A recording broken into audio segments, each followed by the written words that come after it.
இத்தனை காலம் மரத்தை தாங்கிச் சுமந்து இனியாவது விழுதுகள் தாங்குமா என்றேங்கி பட்டு போகும் நிலையில் உள்ளதோர் முதுமரம் விழுதுகளையும் தாங்குவது என்ன நியாயம்? அப்படி வேறு வழியின்றி மரத்துடன் விழுதுகளையும் வேர்கள் தாங்கி சுமந்து வியர்த்து ஓய்கின்றன.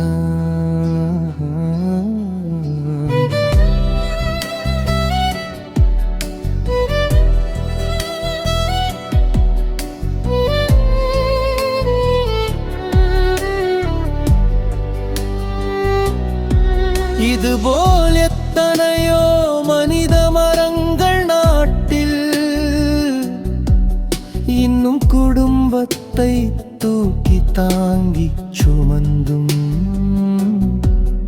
ஒரு கனிவான பார்வை அன்பான மொழி ஏதுமின்றி ஏங்கி தவித்திடும் பெற்றோர்கள் பட்டியல் லட்சங்களை தாண்டும் கோடிய எட்டும் இன்னும் தொடர்கதையாய் நீண்டு தொடரும்.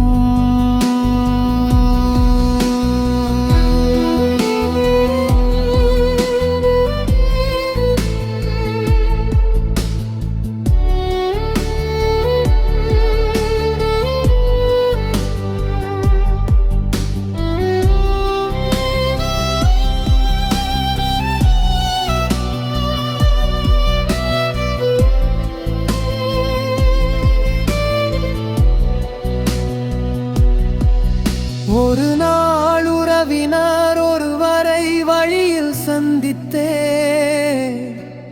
மனம் நிறைய கொப்பளங்கள் இருப்பது விழியிலும்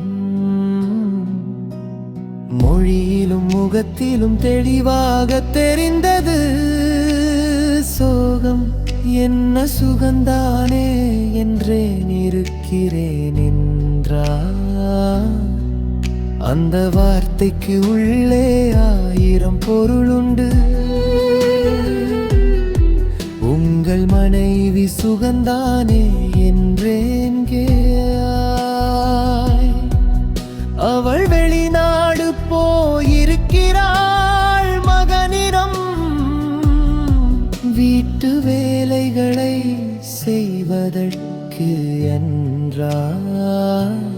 மேலும் சொன்னால் ₹1,00,000 செலவு செய்து இங்கு உன்னை கொண்டு வந்தது வீணான வேலை உன்னார் எந்த பயனும் இல்லை என்று வளைத்திடக்குகிறார்கள்.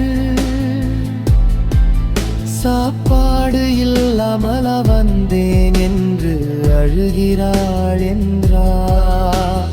தாங்கும் வரையில் முடியாமலும் தாங்கித் தரையினில் வீழ்ந்து நெருப்பால் கருகி கரியாய் போனாலும் மீண்டும் கூட கரியாய் பயன்பட்டு சாம்பலாய் போவோர் உண்டு உலகில்.